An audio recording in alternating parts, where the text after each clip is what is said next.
Hello, everyone. Welcome back to Education 200. Hope the week is going well. Dr. Allen. Um, this week, we're going to talk about the democratic classroom. It's actually kind of an interesting concept. It's something I think you might be able to pull some things out of for your own classroom. But before I get into that, I want to make sure we are on the same page with some nuts and bolts. So, without any further ado, I'm going to go ahead and share my screen. And hope everyone is doing well this semester. Pardon, I was trying to find something. There it goes. Sorry, my cursor gets a little funky sometimes. This week, we have a few things to do. Let me go ahead and pull up our week. Gosh, it's hard to believe we're getting ready to start the 6th week. I'm recording this on the Friday of the 5th week, but still. This week, we're going to talk about the democratic classroom. There will be another Edpuzzle that will be posted. You have a reading. It's a democratic classroom possible. That should be in all books. I'll double check just to make sure. I know, again, some people have the extended edition. That's slightly different. Actually, I'm going to talk about that here in a minute. Your all's the Flipgrids on the readings last week were through the roof. So much appreciated on that. Today, we're going to talk a little bit about, again, when I say curriculum and major concepts, that's going to be the democratic classroom. We're going to just look at some approaches that we can do in the classroom. I actually have 3 videos. They're very short that I'd like to play and kind of debrief and talk a little bit about them. Again, you'll have an Edpuzzle. It's already posted, and it's on, as the democratic classroom possible. But before, again, I get into any of that, I had sent out a request on forums about when you all would like to get together for some possible service learning hours. Some of you have checked in related to service learning hours, and you have something that you're going to do. Make sure you're logging your hours. I know, being a unique semester, we need to do something. Everyone needs to do something, even if it's just viewing best practice videos and such. I have, again, some posted. Make sure if you're watching those, you're logging them in on your hours. But I thought it'd be nice to get together because I have no complaints about the work that you all have been doing online. Everyone's been turning everything in. The Flipgrids have been great. You've been responding. I'd like to actually just get together and talk a little bit, even if it's watching a video. I sent out the forum, and it looked like we got about a little over half, I think, actually replied to it. I was hoping everyone would, because I wanted to make sure everyone kind of knew it was out there and it went out in an announcement. Also, I apologize. I think I accidentally sent it to my 380 class, so I had to send out a corrected email to both 200 and 380, but that's a story for another day. Anyway, with all that being said, as you can see, there's the forum, and the results, I think, were pretty overwhelming. As you can see, one person's not attending. I'm assuming that's because they already have service learning hours in place. But it sounded like we want to all get together. I'm going to write this down in my planner right now, so we're established. On Friday of next week, from 11 to 12, we're getting together, and we're going to watch something. We'll see how long it goes. If we debrief for a while, I have it set up for an hour because the program is 45 minutes. But if we end up talking for a while, I'd say you're going to at least get an hour to an hour and a half of these of service learning hours for that.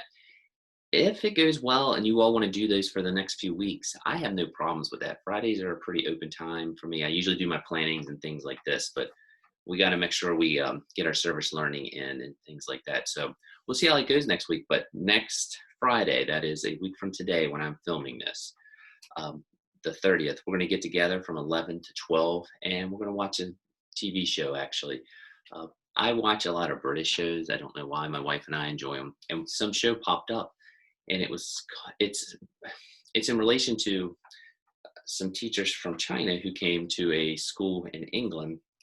Granted, it's not the United States, but England does a lot of similar approaches that we do in our schools. And it kind of is a culture class as far as, I guess, teacher-centered learning or teacher-centered practices versus student-centered learning. It's interesting. I thought it'd be a little more fun than just watching someone teach continuously. There's some reaction videos and such. So we're going to watch that, and we're going to go from there. So next Friday, I will send the Zoom link out no later than Wednesday. We're just going to Zoom. Let me make sure that's clear too. We will watch it together on Zoom, and we can talk in the chat room. I'll have the chat room going, so if anyone has any questions, we can kind of debrief and stuff while we're doing it. The other thing is since we're hopefully getting together, if you have any questions, concerns with the class, please bring them. I'm going to try to make sure I'm in the classroom at least 15 minutes early.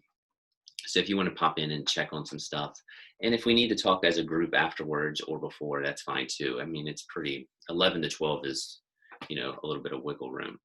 If you don't think you need to watch the video, you have your service learning hours under control. You are welcome to pop in if you have a question. I'll send a link out to everyone. So that's a long-winded way of saying next Friday from 11 to 12, we're going to be doing some service learning hours. If you need some hours, make sure you show up. So that's an easy one. The next thing, I just wanted to say this, and I'm going to go back to week 4 because I'm always operating a little bit behind. Our flip grids this week, they were awesome. I know some people, because the extended edition had the one on classroom sizes and things like that, they went very well together. I actually, I'm holding up my little notebook, I wrote notes down as I was reading these, and hopefully you're getting your email comments. Some of them aren't long, but I do watch all the videos, just so you know. And I was just noting some of the things that you all said, and some of the points were just spot on. The one that I really, really, really liked that I heard people when they were talking about constructivism and smaller classrooms and all, it's about building comfort. And I think that is number one, I guess the number one thing to maybe try to accomplish between a teacher and its students in terms of everyone's biggest fear when they hit the classroom management. Because once your students are comfortable with you, once they trust you, once they know that you're there for them, and that takes a little while, and you know, to kind of build. Classroom management is a much easier thing. I worried when I can't speak for you all. I know when I started teaching, you know, late 90s, classroom management was the number one thing that I worried about. Wasn't anything else. But, you know, as I got more experience, it became much, much easier. And it is one of those things you learn how to speak with your students in a fashion that they just become more comfortable with you. And they'll come to you with problems or issues and such. We're going to get into that a little bit today, but I love that people said that. Another thing that I really liked was some people actually made the point about, you know, the smaller classrooms, you can get more in depth, more one-on-one type stuff. That's so true.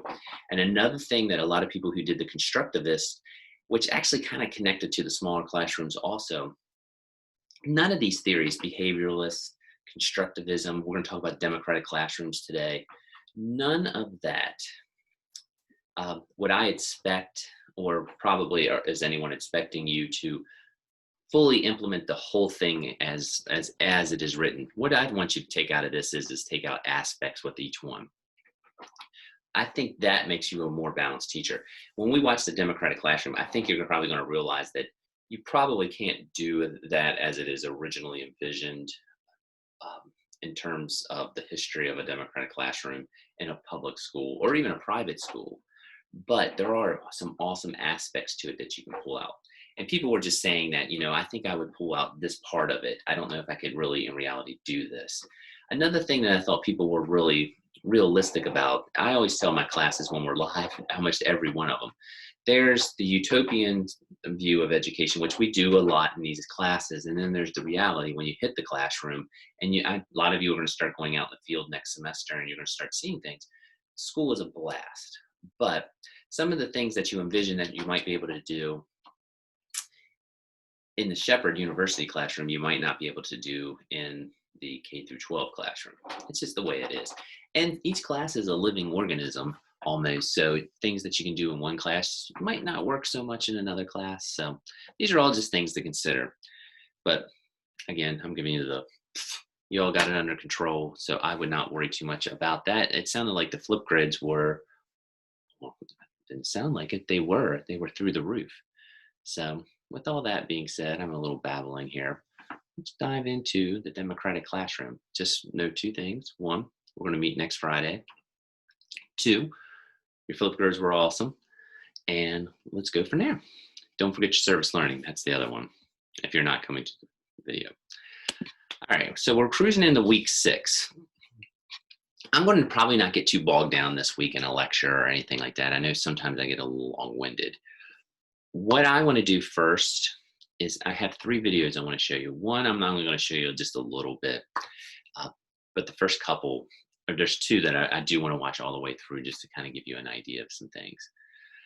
It is on the democratic classroom. The very first video I want to watch is what a in its purest form, what a democratic classroom is. It's something that it's interesting. I don't know if we could do it in this type of setting today. A couple things, and you're going to hear this date, and I've already mentioned it a few times in this class. This idea really took off, or this vision really took off in the 1920s with that progressive era. I'm doing this because we're going to be coming up, once the Ed puzzles finish up, we're going to start diving into John Dewey a little bit. Dewey was very much into the democratic classroom idea. Also, I think a lot of this is rooted in some Piaget type ideas, that idea of the student experimenting and finding their ways and kind of teaching themselves, so to speak. But again, the reality and the vision doesn't always mix. Something you all said on the Flipgrids that I thought was fantastic from week 4. You know, it would be nice to do some of this stuff, but in public schools, you might have a classroom of 30, I guess in theory, almost 40 students, depending on the school. Are you able to do some of this in a controlled fashion? It's neither here nor there. Some people actually mentioned, you know, that's a big difference between private and public schools. And I can attest to that. I actually taught in a private school for a while, and I actually really enjoyed it because I don't think a lot of people realize this. You have a lot of freedoms usually in private schools about the approaches you can do. Well, the private school that I worked for and that you do, and you do build relationships with students where they're a little more comfortable talking to you because you may have them for 2-3 years in a row. When I taught social studies, it was a different learning experience, and I got to try a little bit of this type of stuff in my classrooms. And I don't know if you would have that benefit if the classrooms were big. I've also had classes of 45 students, believe it or not. That was a little more crowd control. So you're fighting, you know, some things. But I keep doing the hand wave. But with all that being said, I'm going to play a video real quick. It's about 3 minutes long on what a democratic classroom is in its purest form. And these videos are actually up on Sakai if you need them. And there it is. So let's hit it. Democratic education is based on the belief that children themselves know best what is good for them. The job of a school is to provide a democratic structure in which kids can discover their interests and learn how to live in a community that solves conflicts together. The ideal, to grow up in absence of fear and to become responsible, empathic, and self-determined citizens. The idea is not new. In 1693, the philosopher John Locke wrote that things children learn should never be a burden to them. Some 200 years later, the writer Leo Tolstoy opened a school for peasant children on his estate in Russia. The school evolved from ideas introduced by teachers and pupils. One of the principles was that the students had the right to not listen to the teacher. The first democratic school that still exists is Summerhill in Suffolk, England. It was founded in 1921 by A.S. Neal, who believed that a school should be made for the child rather than the other way around. Class attendance is voluntary. Some children may spend weeks in the woods or do nothing all day, while others choose to learn maths or try out reading class. When they grow older, many turn to traditional subjects with full focus when they realize that they need them for college entrance exams. At weekly school meetings, staff and students gather to solve conflicts. Once a conflict is brought to the meeting, everybody in the school can speak up, mediate, or come up with a solution. After the conflict is discussed and democratically processed, harsh feelings are often buried, and staff and students live peacefully. The meetings are also used to work on the school regulations, and anybody can make a proposal for a change of the rules. If one student requests a change, members discuss and then decide by popular vote whether the new idea will be implemented. Sometimes the kids may vote for the abolishment of all rules, but after a few days of total chaos, Students usually use the same democratic process to re-implement order, almost as if they all naturally seek structure. In the 1960s, young educators from all over took inspiration from Summerhill and opened so-called free schools. One was the Sudbury Valley School, which was founded in Massachusetts, United States. Sudbury took the ideals of a democratic education even further. Once a year, the school meeting is used to re-elect teachers and principals. Those that don't receive majority vote will be replaced. Today, there are many independent Sudbury and other democratic schools all over the world, spanning from Brazil to Israel to Thailand. Using different structures, they all promote the idea that students and teachers should have an equal say in what to learn and how to work with each other. The goal is to give children a deep sense of equality and justice. Albert Einstein famously said, "The only thing that interferes with my learning is my education." What do you think? Would a democratic education work for you? Please share your thoughts in the comments below. And you can do that if you want. It's a very easy YouTube search or it's right there. Well, as you can see, I don't think there are some aspects of the democratic classroom which we do kind of, I would love to see you kind of employ in your classroom. And I'm going to show you a few in a few minutes and actually talk about them. I think the modern view is more towards the end and students and teachers working together on rules and things like that.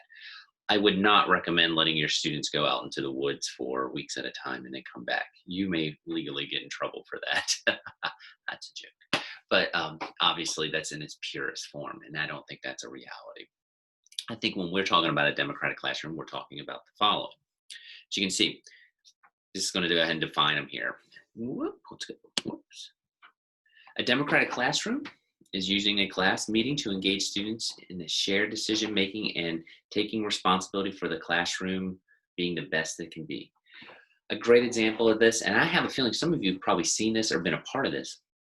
A lot of times at the beginning of the school year, a teacher, I used to do this, we would kind of come up with a class constitution. I was a social studies teacher, and we would have a core set of rules that we worked on together that we would do, like maybe sign out or how we would communicate or get, my attention if they needed help, or if it was a homeroom, I like to do them in my homerooms a lot, like how we would come into the room, how we would exit the room, and we would kind of hash it out because obviously, and this gets back into the video a little bit, there had to be control in the room. I'm not kidding. I'm not going to kid you. I mean, you have principals and other teachers walking around, and if you just have chaos like the video talked about for 2 days, you're probably going to have some headaches, not only from parents, not only from students, but also from administration. So there were certain boundaries within the realms of reality that I would have to establish. But I think you can give students a say in how you might approach something, how you might do sign-outs, how you might do bathroom passes, how you might do homework. That's something that I would always talk about, and how we would kind of go about that, how we would turn it in, how much there should potentially be. We would, negotiate. So things like that. As you can see, I'm just going to go ahead and go down the list, and then we're going to watch a couple of videos that I'm going to brief on, and they're, again, not super long videos. A democratic classroom, as it says there, actually I've got my notes here to summarize these a little bit too. I'm not going to read those word for word. But, it means involving the students on a regular basis on decisions. You're being honest. You're including them. They're part of the classroom. I think you're probably picking up on this, but this is basically creating a student-centered learning environment where the students are the center of the learning and it's not teacher-centered. That's something you're going to hear a million times probably during your education studies, and hopefully you practice, because when you make it student-centered learning, I think students enjoy school more and they do learn more.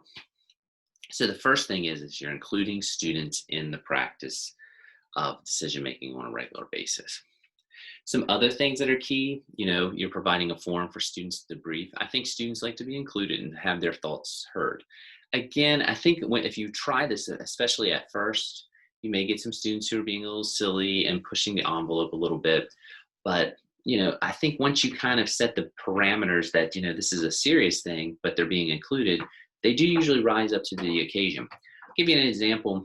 I used to run our student government, and when students would run, a lot of times they would try to say, I'm going to make sure that we have a snack and soda machine right on the second floor.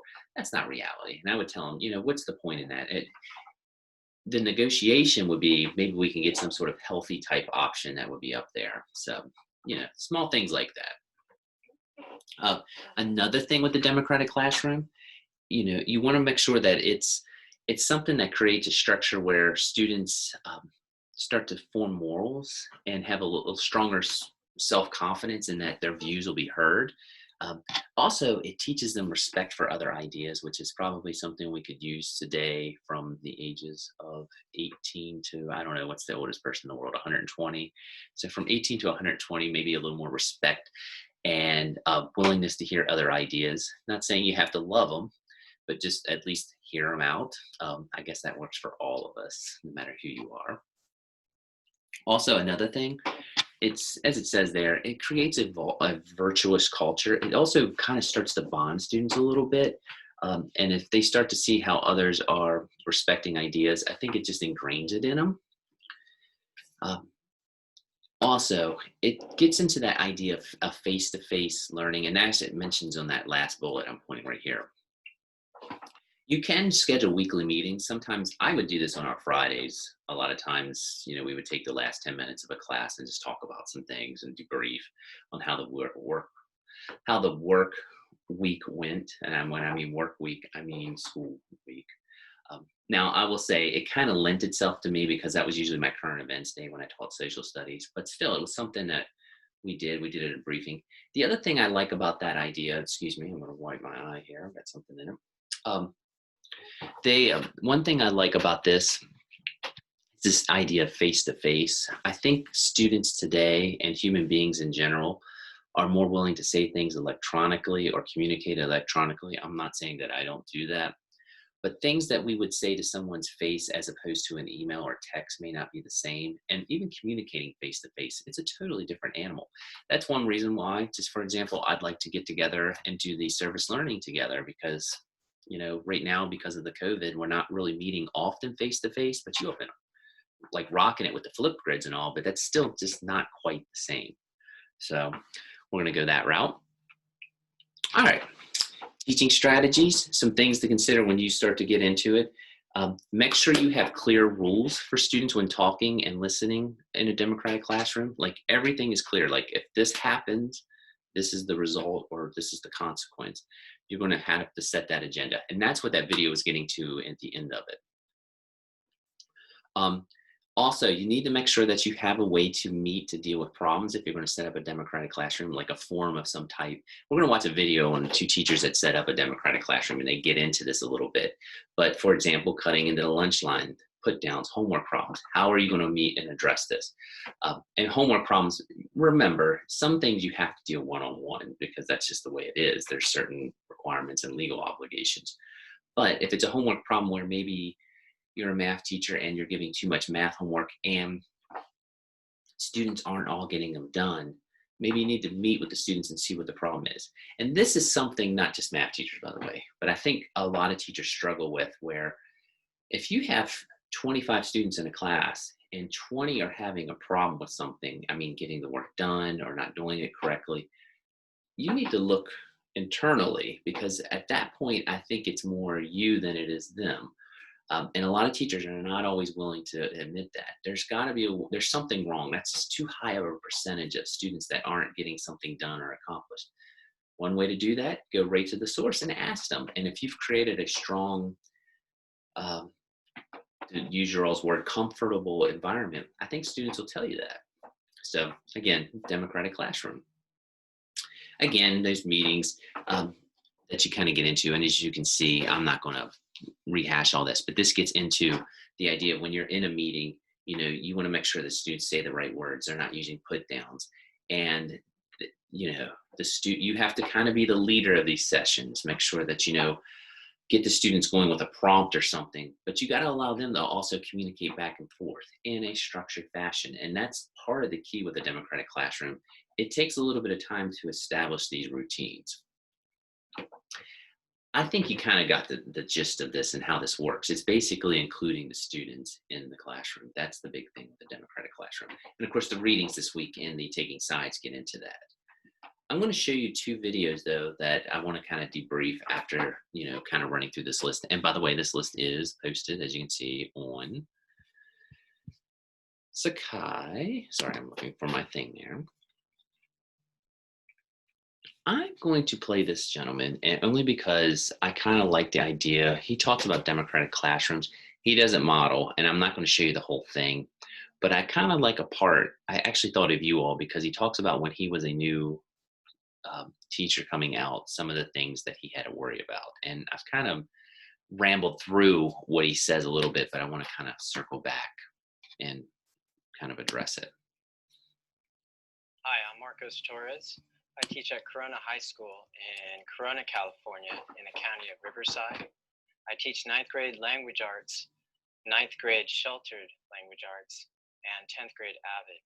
AVID is a program designed for students in the academic middle, and what AVID helps to do is to bridge the connection of those students into four-year universities. Some things that certainly have changed in my teaching over the years.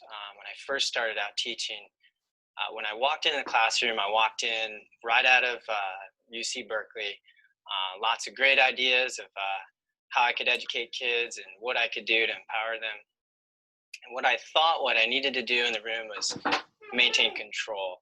I thought I had to dominate and have an iron fist in terms of make them sit down and hear these profound ideas that I had. And so I was met with a lot of resistance. I had a lot of challenges in getting students to pick their head up off the desk and not sleep, or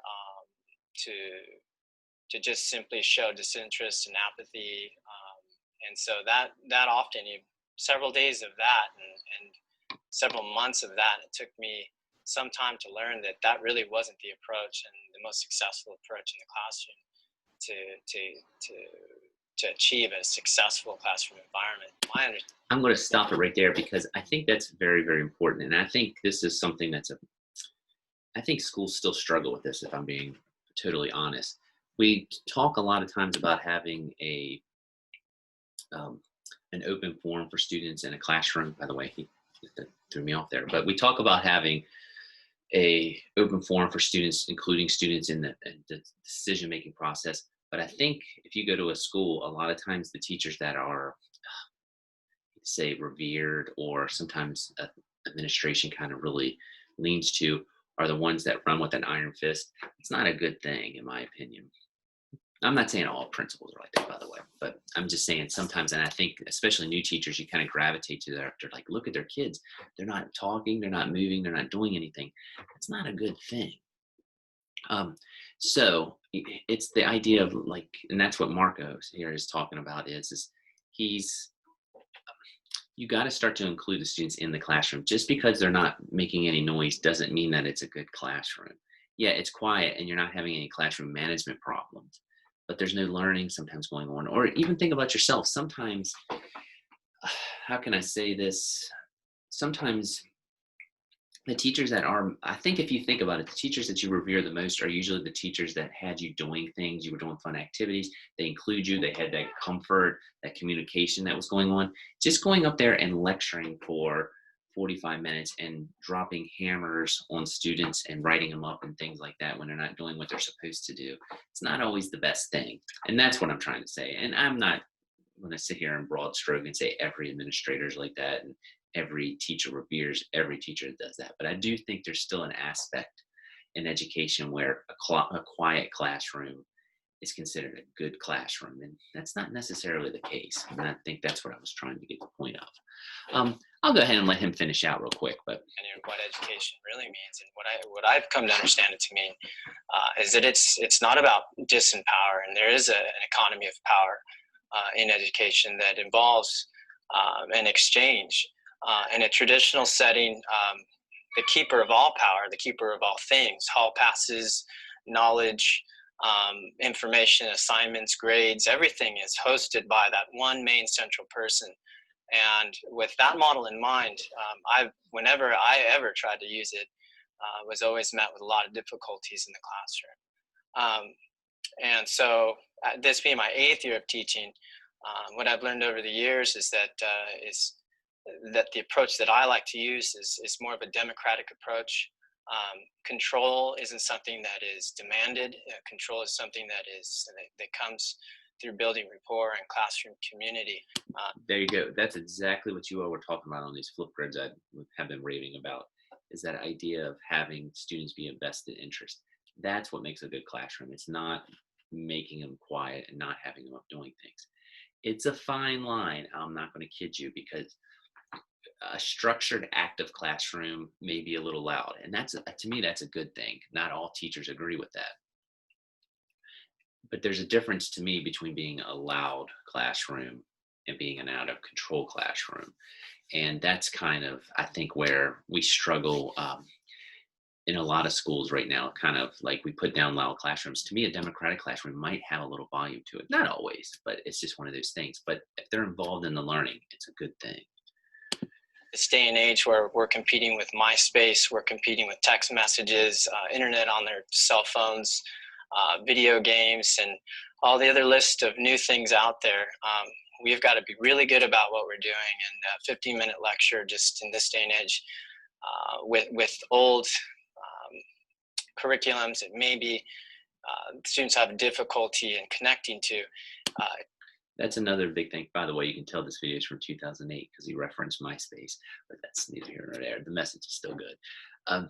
The other thing that I like that he said is students have a lot of different interests, 15-minute lectures and things like that you have to connect with.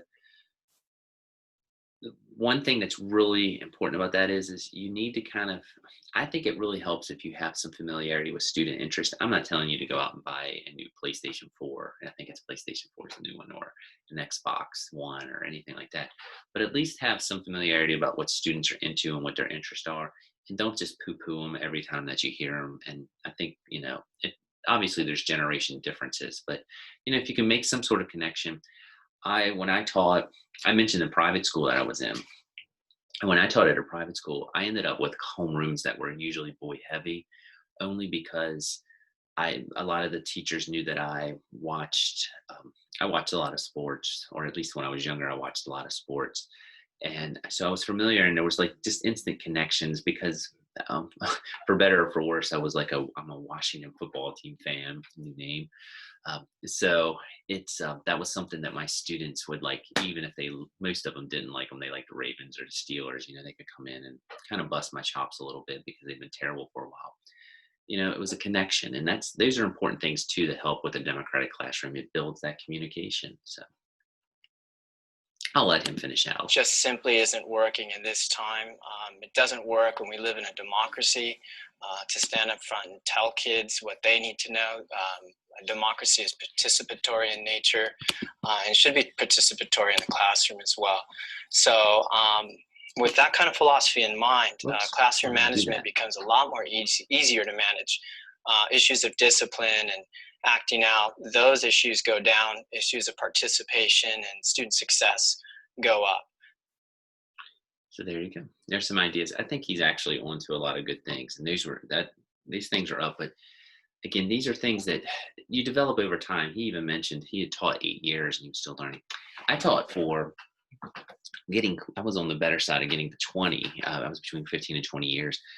And each year, there were still things that I would look back and say, man, I could have done that so much better, or I could have added more to this lesson, or I could have handled the situation a little better. But that's what teaching is all about. It's about learning and building on things. So anyway, I'm going to show you this. This was a democratic classroom.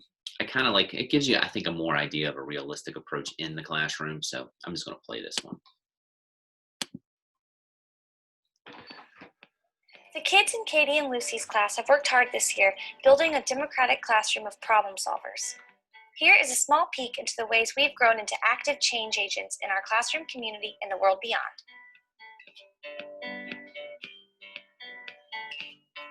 I remember the time when people were running in the halls trying to get into a classroom, and we had a big meeting. I remember when a couple of our friends in the community, they wanted to get on the swing, but like 3 other people in the class who didn't want to get on. So they kind of argued, it's like after that we came in and then we had the class discussion and we solved it. So now we take turns. It's important to hear everyone's voice, and taking turns in the community is good. Our community is fun and we get to learn by having fun. In most of the stories I write, we have all our class members in it, and in the story I'm writing now, we all sort of work together, and it's easy to write that story and get inspiration because we all are working together.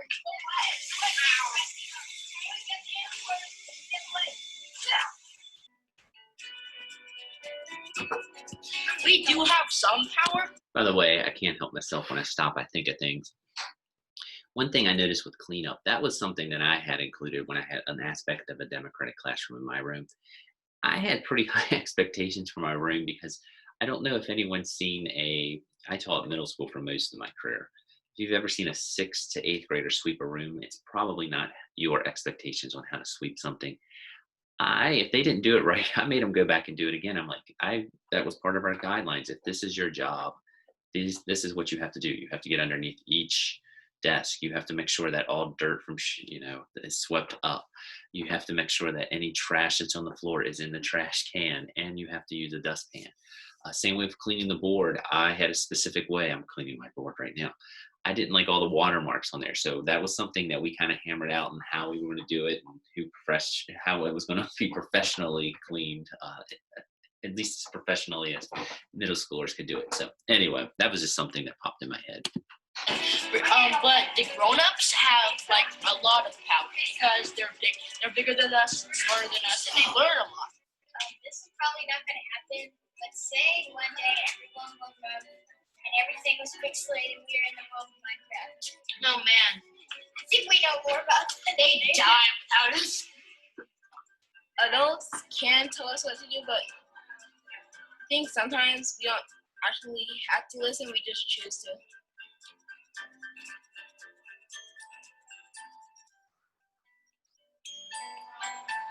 Kids, they can be very persuasive. Tell them and ask them, well, what was it like when you were a kid? Because everyone was a kid at some point. Well, I've helped out the community, and I made impacts in lots of people's lives, and even the schools. I think sometimes a kid can be given the impression that they don't have that much power, but, Malala. I want to tell you guys about an important kid who actually fought those rules. Malala. You know about her? You know about Malala? Yeah, I know Malala. She thought it wasn't fair for girls, that girls couldn't go to school. Like, she didn't fight physically, but she fought with words. She was a kid hero. A letter to the city council members saying that we should have more sidewalks in Atlanta. Dear city council members, I think Atlanta, Georgia should have more sidewalks. I live in Atlanta, Georgia, where there aren't many sidewalks, and I'd like to change that. Dear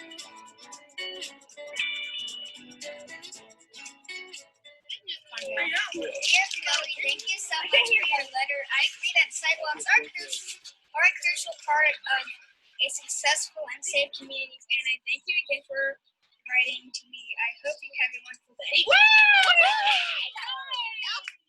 I would change the population of animals because animals are becoming extinct, and like white rhinos and bees, and also that can lower food because bees pollinate food. I would change the way some animals are treated in the wild.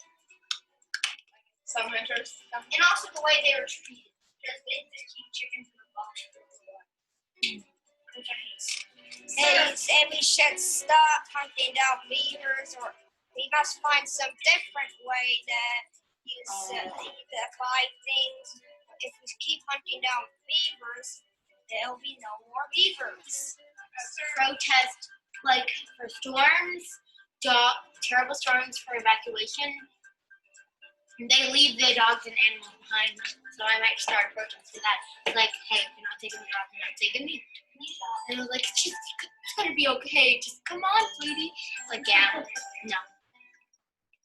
It's not gonna be okay. I could do that. I love animals. They're awesome. What I say is I help out the community by understanding, and then just like hearing other points of view and helping other people solve problems. Well, I think it's a lot of fun because like everybody's working together, talking. What'd you guys do? We made a whole dam. We put all of this. We made a waterfall basically because there was things that were falling off it, so we took it and made it back how it was. Congratulations, Katie and Lucy's class. You've made it to the end of the year. You've worked really hard to make our community a better place to play and learn, and I have no doubts that you're on your way to doing the same thing in the world.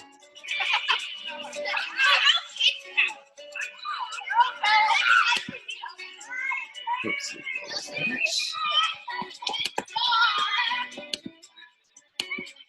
There we go. Sorry, I couldn't pause it. A couple of things. One reason I wanted you to watch that video. One, you could see the students had a say in the rules and all they were talking about in the beginning. And also with the curriculum itself.